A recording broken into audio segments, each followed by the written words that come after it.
Welcome to Close Encounters with your hosts, Rabbi Aaron Litwin and Rabbi Dov Birnbaum, featuring special guest, CNN hero Rabbi Elimelech Goldberg.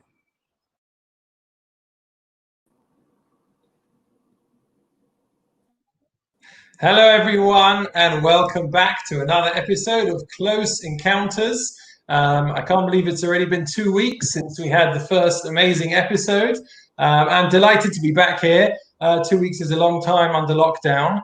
Aaron, looking at the wall behind you, it looks like you've been busy painting some pictures by the look of it. Hey, how did you manage to do that?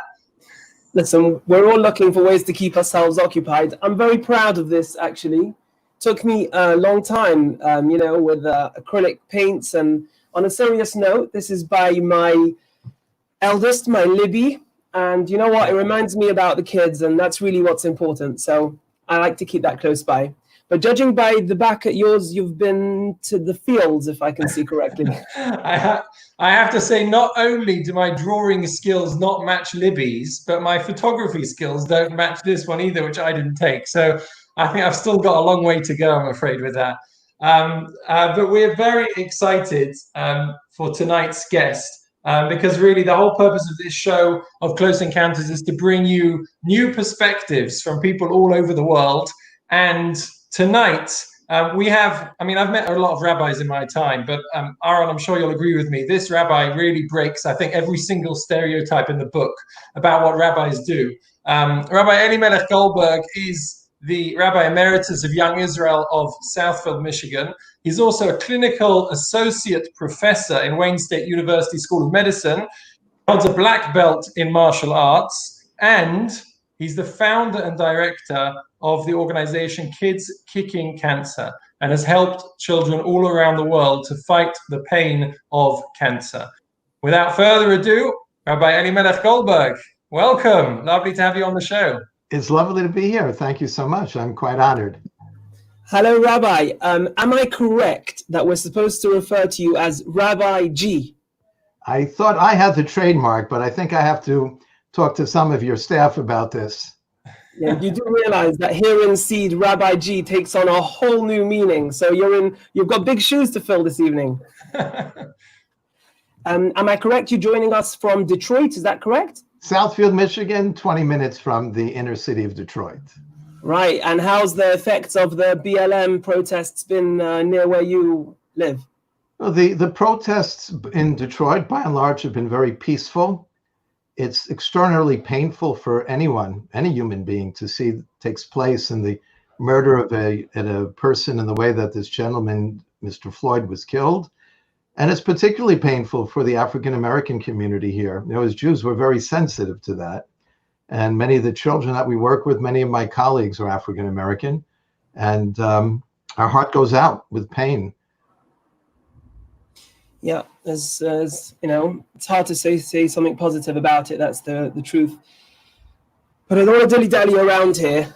You've had some colorful life. I don't even know where to start, but maybe that's a good place to start. Would you like to share with us where this journey all began? Where did it all start? I was a Rabbi for Yeshiva University of Los Angeles. I taught in the college program. Back, and those of you who are familiar with geography, Los Angeles is located fairly close to the United States. Our first child, Sarah Basha, was diagnosed a week before her first birthday with what today is a very treatable children's illness. That was ALL with leukemia. She was an extraordinary little teacher for us, and she brought us into places that we never imagined we would go, but saw the power that she used. A number of years after she passed away, I found myself directing a camp for children with cancer and came upon this process that's described by the words power, peace, purpose, that no matter what you face in your life, you can breathe in this amazing energy. It doesn't matter if you call it chi, ki, tanagadalam, prana, nishama, light, that we can breathe in this energy and push out pain, fear, and anger. And so we began a program in 1999, teaching 10 children at Children's Hospital of Michigan how to breathe in the light and blow out the darkness. And today we're working with children in 90 institutions in 7 countries, which do not yet include England. And our goal by 2025 is to lower the pain of 1 million children. We've created now what's called a hero circle for all children in pain. We were blessed. One of the hospitals that we work with in Boston is the Mass General Cancer Center. And they produced this beautiful video. I'll ask you to show it because it's one of my favorite, because it features me heavily. This is what they and how they describe my story. Feel the coolness of the air as you breathe in and the warmth as you breathe out. You can just let it fall through the floor because you're a powerful martial artist. It was at Camp Simcha that I came across the reality that I now lecture about in the medical world. I came upon this 5-year-old child in the infirmary in camp who was having his port access for his chemotherapy. 2 nurses are pinning him down. A third nurse has a large syringe to plunge into his chest. And I just said to the nurses, give me 5 minutes for this child. And I said to him, you know, I'm a black belt, which doesn't mean much, but to a little kid, it's a wow. I said, do you want me to teach you some karate? He almost jumped off the table. I explained to him in the martial arts, you learn that pain is a message you don't have to listen to. You could breathe in this amazing chi, this energy, and push out the pain. Watch me. 20 minutes later, they pulled out the needle and he looked up at the nurse and he said, did you do it yet? And that's when Kids Kicking Cancer was born.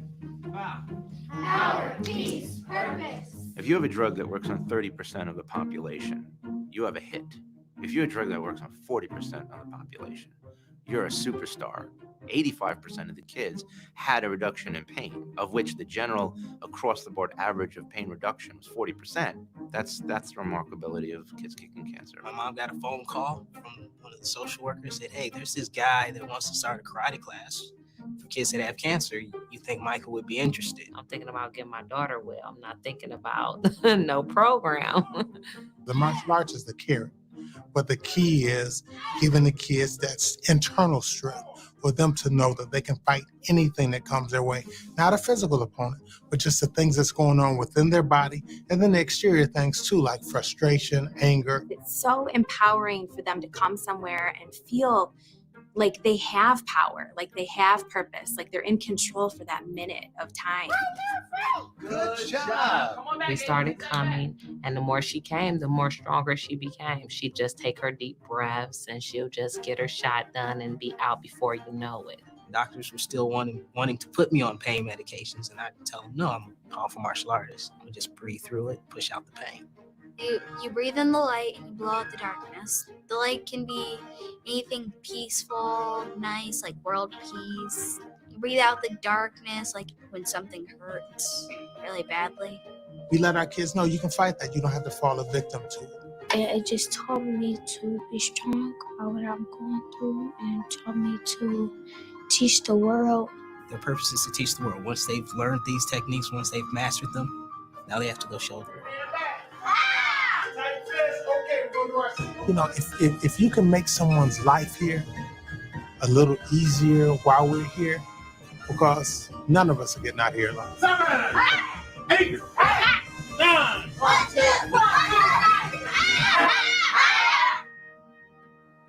3. Good. Breathe in the light and push out the darkness. The greatest tragedy is not the death of a child. Some of these children have impacted this world so powerfully, and that light's forever. To me, the greatest tragedy is to be with someone who's 95 years old, who's dying, and they don't have a clue why they live. My first teacher for the therapy of Kids Kicking Cancer began with my daughter. Today, her disease, leukemia, it's a very, very treatable children's illness, but it wasn't the same thing 34 years ago. She would lie on top of me during the bone marrow transplant at UCLA. But one day she pushed herself off of me and I saw her eyes were rolling back as if she were going into shock. And I said, "So Basha, come back to Abba." And she looked at me and she said, "No." And I said to her, "Well, we can go here. We go to the zoo. We can go all the places we talked about and dreamt about leaving the hospital to go to." And very clearly, she kept saying no. Then I asked her, where do you want to go? The bed at UCLA was right next to the window, and she pointed up to heaven. And I said, do you want to go to Hashem? Which means God. And she said, yes. And that's when she took the bottle and began to drink it and seemed to calm down. But at that point, I felt I was talking to an old soul, and I begged her to stay. But in the process of her life and in her death, she taught us that no matter what we face in our lives, we can breathe in the light and blow out the darkness, and know that when you can illuminate this planet, which can know so much darkness, with that light, it makes all the difference in the world. One more strong bow. Power, peace, purpose. Power, peace, purpose. And that's power, peace, purpose.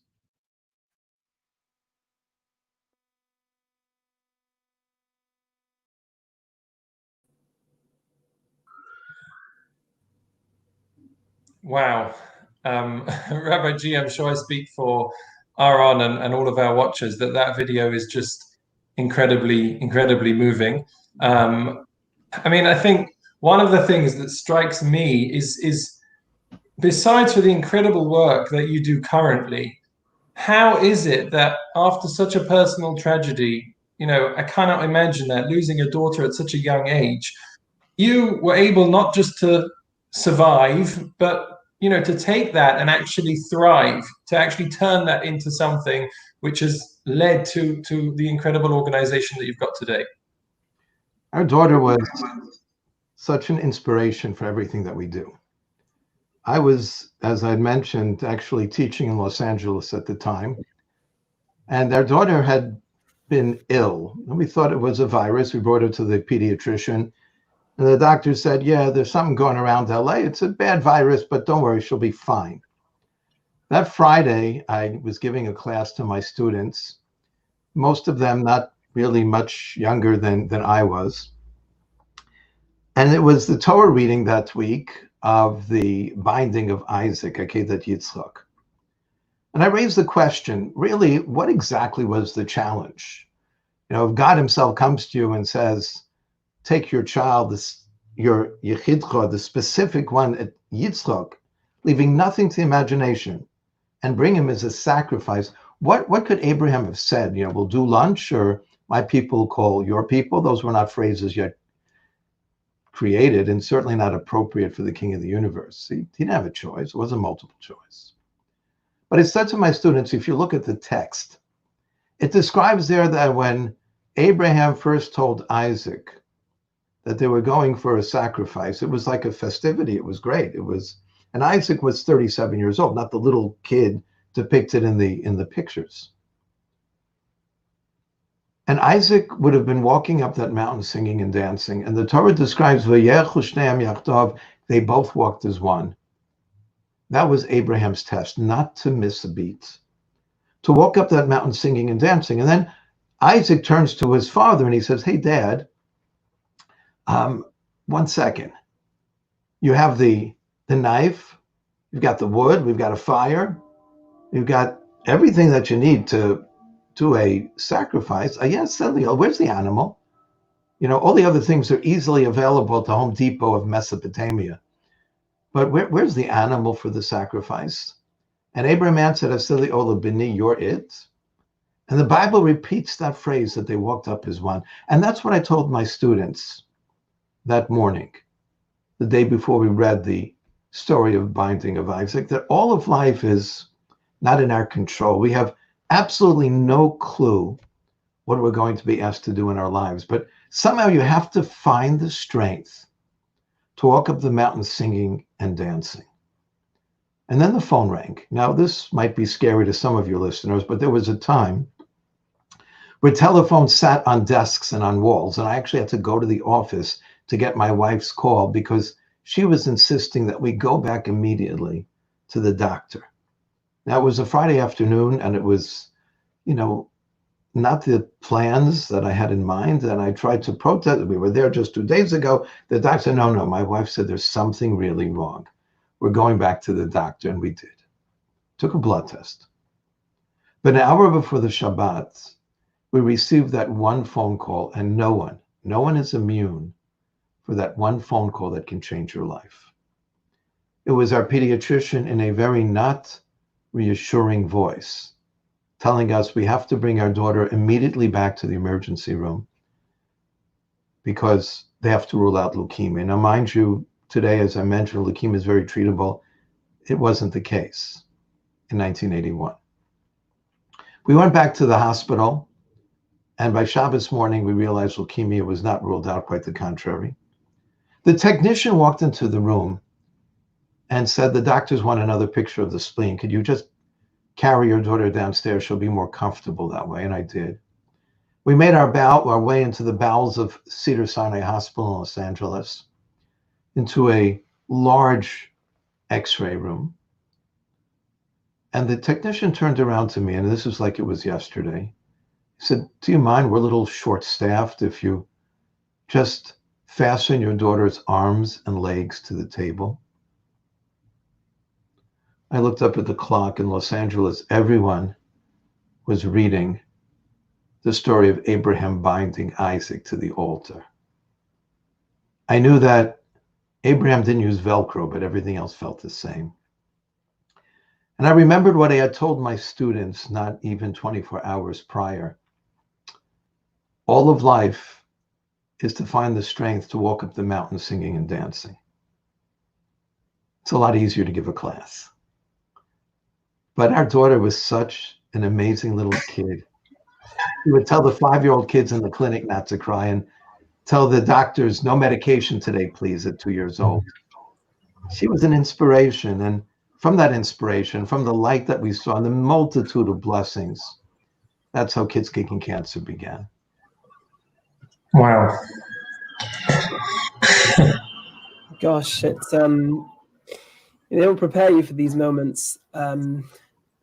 It's funny, I often find that life it comes down to sometimes those fine moments that are more meaningful, and they stand apart from all the other moments. And I watched the video that you shared earlier on today, and it moved me, and the same spot moved me today. And when you were discussing the phone call with your daughter and the moment hearing the news, it just makes me all the more impressed with how you managed to transform the pain into sharing so much light with so many people. So I respect you for that. But having said that, and I think you're amazing, but obviously in this story, there's some people who are even more amazing, with respect. I hope that's okay. No, you're right on target. And that is the children. And I'm curious to hear from your experience with children in such a difficult situation. What message have you learned from the children? Well, the children who we are so proud of, because they become our teachers. That's what power, peace, purpose means. They could bring in that light, push out pain, fear, and anger. And as I mentioned, when we ask them what's your purpose, they yell to teach the world. Every child becomes a teacher. And so from our very first intervention, this is one of the unique aspects of our therapy. And our therapy is quite unique. And we actually have studied the impact on the children's brains using functional MRIs to see the differences that we make in the amygdala and the dorsal cingulate cortex of the brains versus just regular mindfulness or other attempts. The fact that the children become teachers changes their perception of their illness, their response, their compliance, and even their pain. So we have, and this is one of my favorite examples, there's a group in the United States, I don't know if you have them in England, there's a group called the Optimists. There's a Lions Club, a Rotary Club. There's another club called the Optimists. We Jews are probably more likely to join the Pessimists. Those are optimists with experience. The Optimists are making a beautiful party for our kids. At the end of the party, 11-year-old Bernard Johnson is being wheeled by his twin sister to the front of the room. Bernard wanted to speak. Now, Bernard, it was actually a week before his 11th birthday. He takes the microphone in a loud voice. He says, Hi, my name is Bernard. And there were about 400 people in the room and milling about. And they all stopped to look at this little boy in the wheelchair. And he says, I want to thank you, Optimist. You make such a great party for us. I want to thank Farm Cancer. You guys are our family. But I want to teach you what they teach us at Kids Kicking Cancer. And that is, no matter what you face in your life, you can breathe in the light and push out the darkness. And he proceeds to do our breath break. He says, remember, no matter what you're facing in your life, you can breathe in this light and push out the darkness. And then they gave me the microphone. I had to take a breath break myself because we all knew that Bernard's mother ran away when he was a baby. His father died when he was 8 years old. His uncle died when he was 9 years old. And that was the year he was diagnosed with an inoperable brain tumor that was slowly stealing any movement from his body.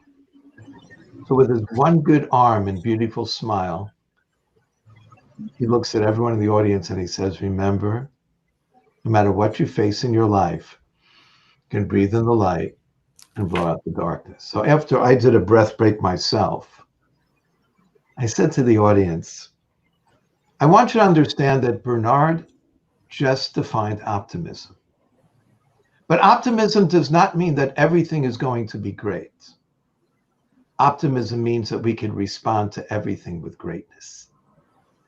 And that's what I learned from the children of Kids Kicking Cancer around the world every single day. It's not about greatness.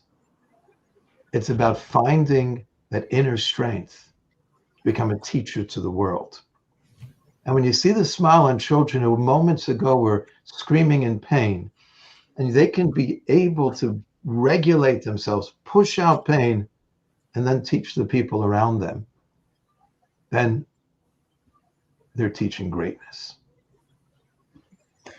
Wow, another incredible episode. And the amazing thing is you must have so many like that in the work that you do. There must be so many of those sort of experiences where each one of them would be life-changing. And you see this kind of, so often. It's actually really interesting because, as you're speaking about teaching, there's kind of the rabbi side of me, educator. I'm sure Aaron can identify with this. Is we try and empower people as well.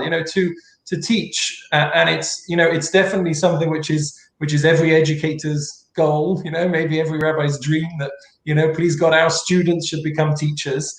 And maybe I suppose I was thinking to myself, maybe that's the answer, but you can tell us. What's the connection? You're, as we said, a rabbi. You were the rabbi of a shul, a Young Israel of Southfield, Michigan. And breathing in the light isn't the usual sort of Shabbat sermon fare, I would imagine. So what does it feel like? In your position, you're still, Rabbi G to everyone, and you go out there. I took a look on your website. Now you do a lot in Africa. For example, just seeing you there with those children in Africa is just amazing that the world's coming together. So I suppose, as an Orthodox rabbi, as a teacher of Torah primarily, I suppose, the question is, what does it feel like to go there and to teach these children in Africa or wherever it may be around the world about breathing in the light? Ultimately, they're all our children. And the opportunity to be that light for the nations as a Jew. And I go by Rabbi G, frankly, because Goldberg sounds too Jewish. So that's why I try to keep the identity a little bit under wraps. As if they're not going to know when you're a rabbi. Yeah, the look doesn't give it away at all. Don't worry. I have a picture of myself teaching Pope Francis a few months ago, Power, Peace, Purpose at the Vatican. He wanted to. I told one of the cardinals, because we actually have a program at the Bambino Gesù Hospital, which is the Vatican Children's Hospital. And I was with one of the cardinals, and we're looking at a picture on the wall. And of course, these cardinals have the red skull caps. I said, we should really change skull caps. And what do you mean? I said, well, you guys are the ones always in the black. We're usually in the red. But he didn't think it was funny either. But the opportunity to really teach about breath, the word for breath in Hebrew is nishima, which is the same as neshama, as the soul.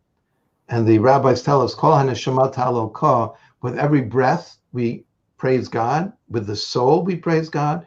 Kol neshima neshima, it really means every breath we're praising God. So the opportunity to focus on that. Africa is very, very meaningful to me, and I believe to our entire organization. What we see there is incredible. Literally, you go from bed to bed to bed at Baragwanath Hospital in Soweto, and child after child after child, and 2 toilets at the ends of the hall. And here are kids who are 6 years old, 7 years old, end of life care, amputees, and often all by themselves because their parents are too poor to be with them. Very often they're coming in stage 3 and stage 4 disease because the primary physician is a faith healer, or as we used to say, a witch doctor. And these are very precious children. And putting that smile on their face, I remember the first time I was there and I asked Dr. Gita Nidu, who's the head of the unit of oncology there, give me time to work with your kids in pain. And we spent hours walking around from child to child. And there was one little girl who could barely move her arm because of all different types of pain from neuropathy that was based on her chemotherapy. And we did a breathing work together. In 7 minutes, she opened her eyes and she said, I don't feel anything now. She was able to freely move her arm. And I started crying. It was such an experience to be in that place, in that darkness, and to see this girl's face light up because she was able to use her soul to push out her pain and be a different child. That is so extraordinary to us. And literally, we just put in routers in Harare, the hospital in Harare in Zimbabwe, and several other hospitals in Africa. Some of the children haven't been in touch with their parents for months, just because they didn't have the data. And now they're able to talk to their parents for the first time, but also to connect to our martial artists, because when we're not able to be there in the clinic, we're able to be there on the units through the screens. The opportunity, and those are kids who are in much better situation than the ones in the townships or even make it to the hospitals. But to see the power of these children and to see that smile come over them, doesn't matter that I'm a funny little guy with a skull cap. I'm just part of a system of light for them that tries to forage through the darkness. And when you touch their light, it's something which is magical. And the opportunity to grow that throughout Africa is really something that is very much in our vision, because those kids have nothing. And they're mostly all by themselves. So it's a very, very special program for us. I'll show you, if you have that video that was shown the first time that we did our rollout of the program at Nelson Mandela Children's Hospital. If you can show that, it's really a beautiful description.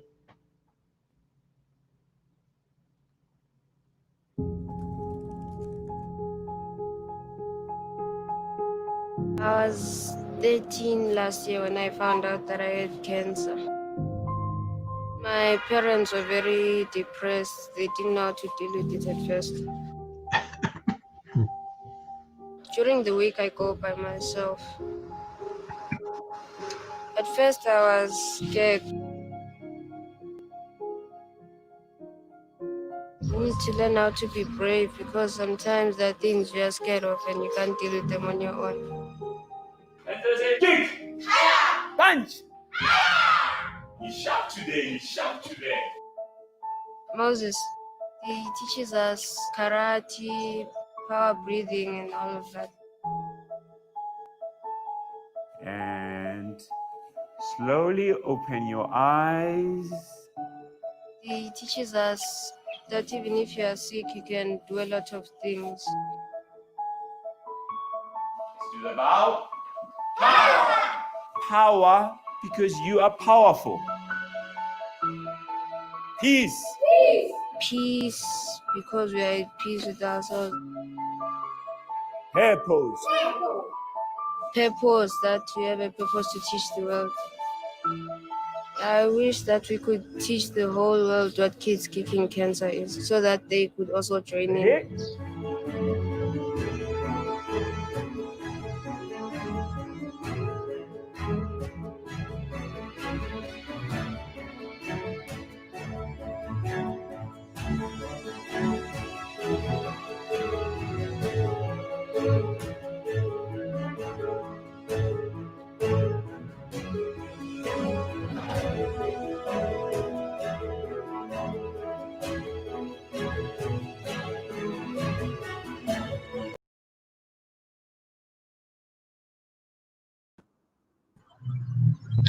Thank you. Thank you for sharing that video with us. It's amazing to see what you're doing there. And I actually, while I was watching it, I was just feeling it's just so heartening to know that with all of the, the fractured societies that we kind of see, especially in the last week or two from around the world, to see the work that you're doing in Africa, as such a key part of your organization, as a rabbi, as a Jew, is amazing. A huge Kiddush Hashem. Really, really incredible.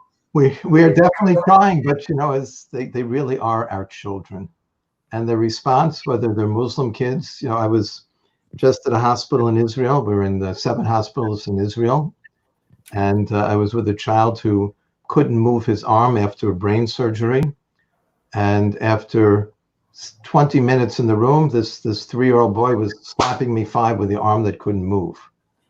And his father gives me a big hug, and his dad and mom his mom's sitting there with a large turban on. His dad and mom are from Gaza. And the opportunity to look at people's souls and beyond all the politics and all of the hatred and all of the nonsense is the ability to see God in everyone. And that really is the power to regulate ourselves and to teach this. Wow. I know, I'm listening, and the more I hear, the more stories you're sharing. Like, I have to ask this because I'm sure the people at home, the viewers, are also wondering this. Like, you see so much pain, and I see that there's so much light that you're spreading and sharing as well. But the fact is, you see so much pain, and when we, as human beings, we go through difficulty, so many people crumble. And you just seem so focused. You seem so perfect. Like, how is it that it never gets to you? Like, what can you share with us? And I want a pointed answer. I want something that we can take away from this. That, like, how do you do it? So first of all, if you have any question about my perfection, my wife is here. I'm stuck at home. How funny that is. And since you're saying perfect, you should also say tall and good looking as well. Of expressions. Ultimately, people ask me, and I, when we teach our very tough martial artists, some of them are trained, specialized military forces, but we always tell them that when you stop being able to cry, then you quit. Now, crying is very important, and of course, we give black belts to kids before they enter their lives. On one end, we embroider the child's name, on the other end, the words master teacher. And thank God, outside of Africa, in Africa, our mortality rate is 90%. In the US, in Italy, it's 10%. Thank God, most of the kids do great. So the ability to know that ultimately life is a short trip. Ultimately, the Talmud measures a person's life in what's called arichat yomim, lengthy days. If you could get up in the morning and breathe in the light and push out the darkness and put that smile on your face, you're pulling in the world towards you. And God willing, you do it one day and then the next day and the next day. That's a life that's worth living. We get so hung up with stuff, and the stress chemicals flood us from the time that we're quite young. Now, we have a program actually for children, 2nd and 3rd graders, teaching them about fight and flight and how you can breathe in the light. And by the way, if you do this, you can help kids in pain. Can you do this for them? And so we've seen a tremendous impact. We're creating a 30-week curriculum, teaching them how to deal with scary things in the news, how to self-regulate. And we do this in schools in the inner city in particular, where there's so much trauma, like what's going on now in the world of looting and protests and elements of fear. And the real people, the real victims of that are the people who live in the lowest social economic strata. So the ability to teach this to kids when they're young. In one school, we actually were told that, and we didn't realize there was a whole subset of kids with autism, all on the spectrum. And they were self-regulating because they wanted to be powerful. allowing people to know your real power comes from that place up above. That's the reaching upwards. And again, it doesn't matter what you call it, the martial arts term. I only went into martial arts because I felt every rabbi had to learn how to break his board. But beyond that, the real purpose of, and the real theme of the martial arts is to build in this energy. And it really comes right by the prefrontal cortex where we put the tefillin on our heads, the ability to breathe in that light and to push out the darkness. And automatically it puts a smile on your face. And then all of a sudden you realize you're impacting the people around you. And every one of your listeners, every single person, it becomes a teacher. And the more you realize that people around you are learning from you, the more purposeful your life is, and the more happy you are. Happiness is a subject of purpose. And if you could bring in that power and push out and create that inner peace, no matter who you are, you'll end up teaching the people around you. That's purpose. There's so much wisdom. Like every word you're saying, almost, I feel like I write down. Like from no, I mean that from discussing how the 95-year-old guy, you know, without purpose could, in a way, his life could be more sad than, you know, a younger person who's made it meaningful. From the phrase of crying as not being, just so many things that you've shared. I'm going to try and internalize, you know, the breathing and the light. But I want to share this. My mother, whenever I go to see her, she still calls me her baby. I'm trying to get over this. Maybe the breathing will help. I'm not sure. But, and you know what? I realized that I do the same with my kids. I'm also guilty of, I still see them as little babies, as these beautiful little things. And I forget how much wisdom they have themselves. And one of the things that I like about you, just one of the things, your wife's not listening, right? One of the things I like about you is that you believe in the kids. You believe in them. You're sharing with them a wisdom that I'm looking forward to understand deeper myself. And you really believe in them. Just, first of all, it's amazing. And how young can you go? Is this available for all children, even if they're not suffering from cancer? You know, especially in the climate today, there's so much anxiety around. Is this available for everyone? Does it work for everyone? How young can it go? Tell me more.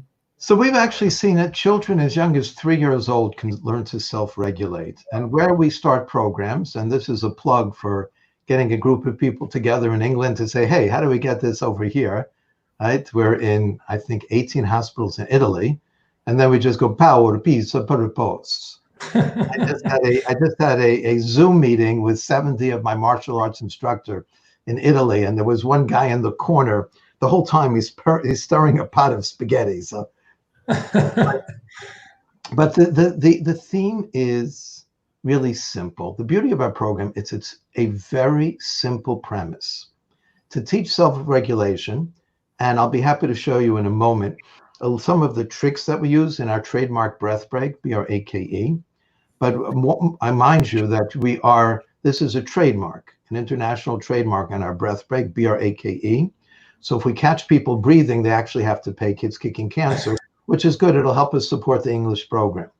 But the theme of seeing within children an opportunity, because children also want to have purpose.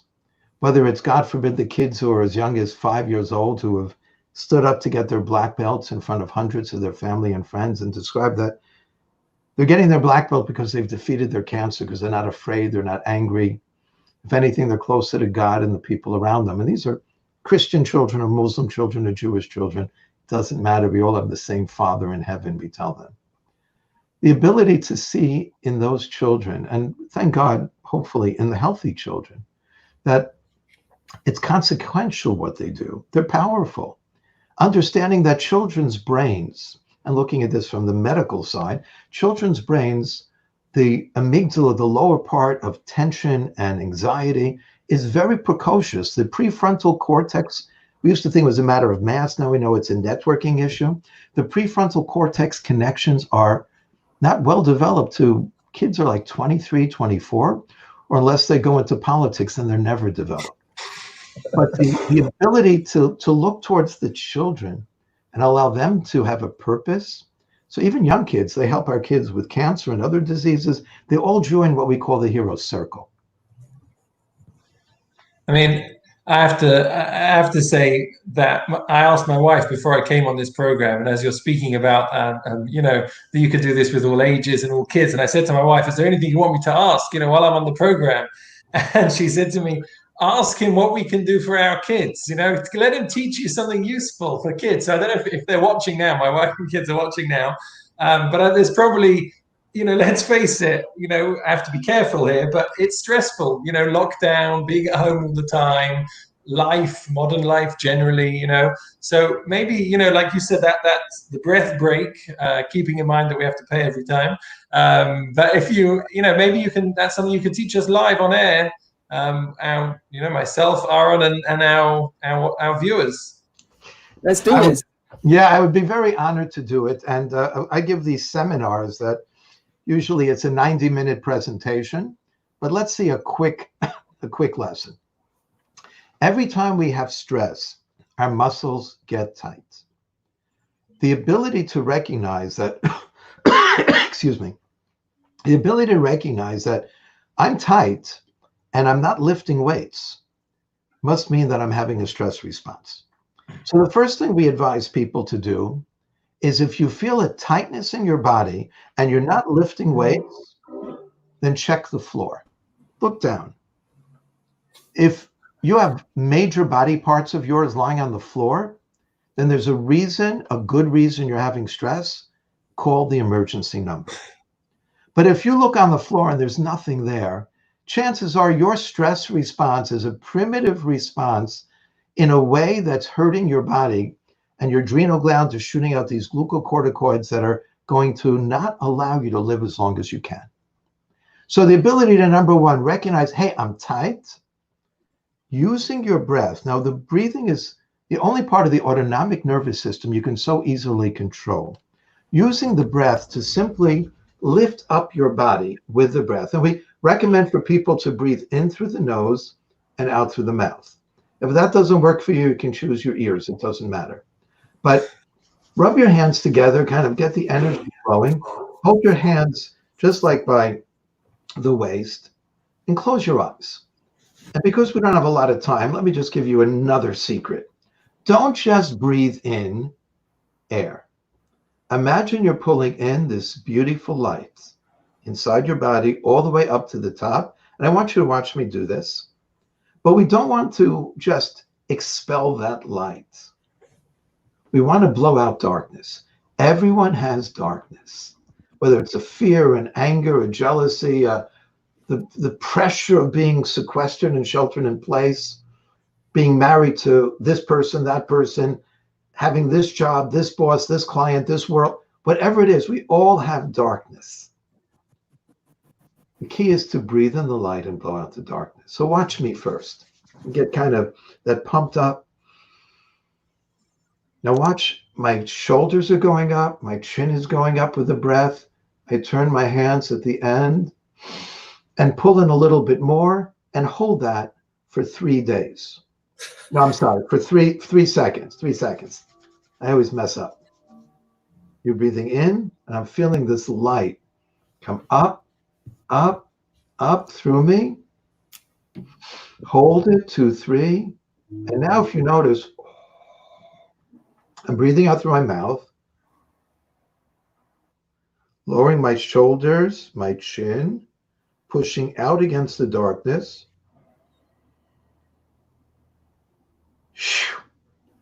And push out a little further. So it's like the breath is a wave up and then down. And the 2 words in Korean, since my own expertise in martial arts is in the Korean styles, mostly, 2 words we say in Korean, Baruch Hashem. It's not really Korean. There's a Scottish actor by the name of Gerard Butler. He, after he filmed the 300, he had some pain in his back. I was helping him with the breath. And I told him those 2 Korean words, Baruch Hashem. And so now the Korean restaurant in New York, down near his house in Soho, so they're all going now, Baruch Hashem, Baruch Hashem, Baruch Hashem. But the Rashba of Shimon Abaran Adair, it says, Baruch Hashem is not that who are we to bless God? It's a language of a brecha, a channel. The realization that everything is channeling in our life through us and allows us to breathe in this light and to blow out the darkness. So I actually discuss this in great detail, and I have 30 meditations, if I can put a plug in my book. I wrote a book called A Perfect God Created an Imperfect World Perfectly.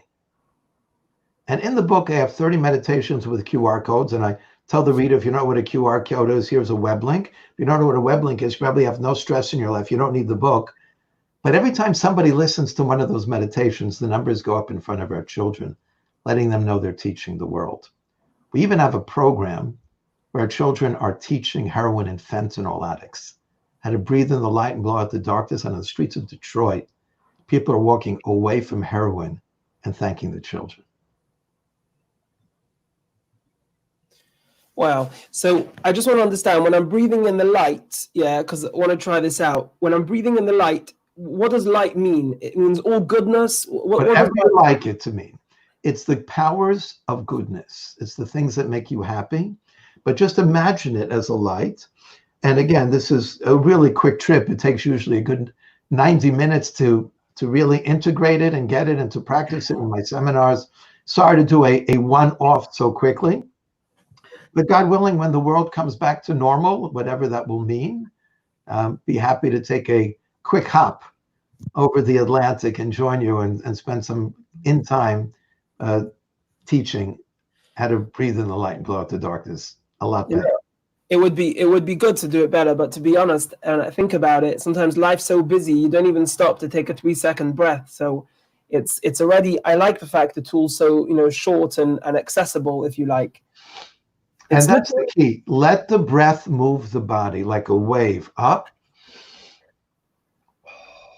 Go on, you're gonna talk me through one breath, yeah? Just one? Okay, here. Rub your hands together. Come on, let's do it. All right. Now again, the key is that you're imagining, and even if your imagination goes blank, don't worry about it. Sometimes it takes just before we start, I want, look, if Aaron and I are going to do this with Rabbi G, we need everyone at home doing this as well, okay? So for all you guys sitting there passively by your computers thinking we're going to watch them doing it, come on, that's not good enough. We all need to rub those hands together, get going, and then you can post how it felt, okay? You can post on Facebook, on YouTube, and tell us what it felt like. Let's go, Rabbi G. And more important, and here's my real agenda, if this works for you, let the children of kids cancer know that. They'll have less pain because you're learning from them. How do we do that, Rabbi G? My website. Okay. You definitely post my website and let people know how to let the kids know. And we'll keep that going at the end so people can write it down. But right now, don't get your pens, get your hands and create a wave with your breath going up and holding it. And then as you release, let everything relax and fall. Rub your hands together.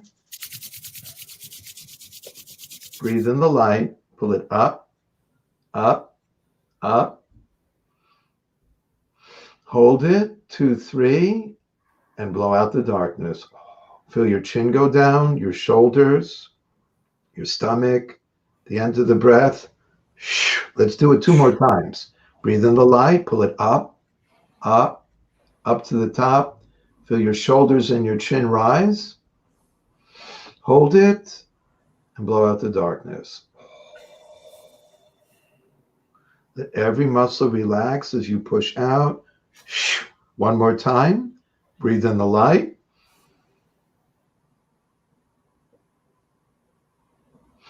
Hold it and blow out the darkness.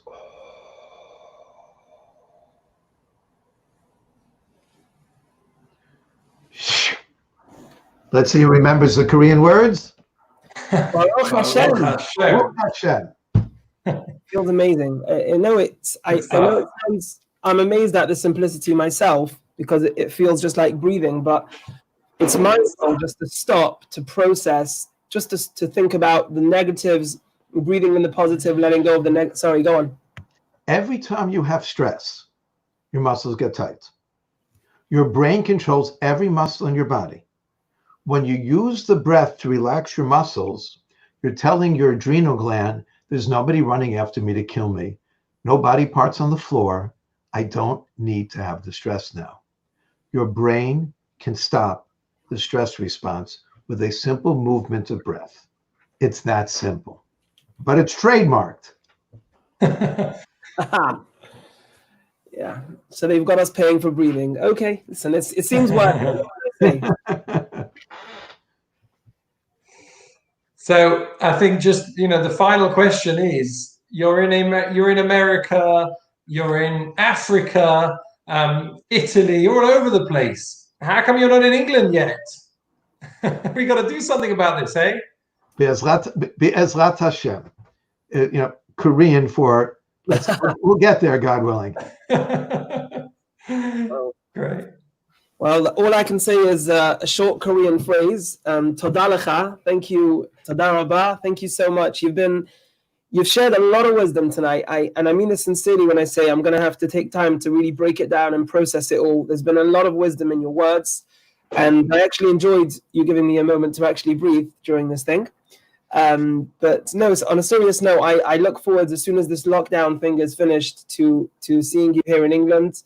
And continuing to inspire many people. All I can say is that it's not every day you stumble across someone who is spreading so much sunshine in this world. And I'd like to bless you on behalf of everyone, on behalf of Dove, on behalf of the listeners and all the viewers, I should say the viewers, to have much more energy to be able to share many more breaths of light and positivity. Thank you. It's been a privilege.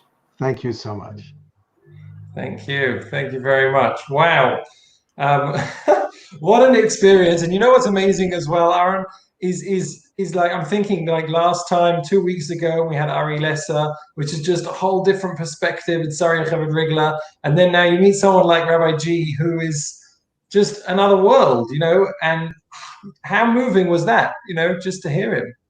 Gosh, I don't know. What a guy. Like, I still don't fully get it, how he just stays so focused. The guy, he must see every day. I know we hear the nice bits of it, but when he gets to see the pain and he's so focused, I have to take it in. What should I say? I have to still take it in. It's like he takes all of those experiences and then uses every single one to kind of propel himself forward into another country, another hospital, more children. It's just so inspiring. I think what one person can do, and hopefully is something which is inspirational to all of our viewers as well. I think the only thing we've got to do left is to tell people that it doesn't end here, because in 2 weeks' time we are back. And we're back with a completely different story, a completely different angle, a completely different perspective. Okay, so in 2 weeks' time, Aaron and I are going to be joined by Yosef Haddad. Now, Yosef Haddad is an Israeli Arab who fought in the IDF, in the Golani Brigade. He was severely injured. And since then, after his rehabilitation, he has made it his life's work to fight against the forces of BDS, those people who want to boycott Israel all around the world. He helps also with the rehabilitation of soldiers. Another amazing, amazing person to meet. I can't wait.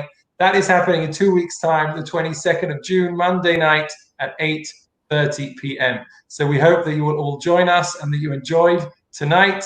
Thank you very much. That's goodbye from me and Aaron. Thank you. It's been unreal, and I'm just looking forward to next week. The diversity, it's just unbelievable. They keep coming. It's unbelievable. Can't wait. Okay, everyone, have a very good night. We'll see you next time.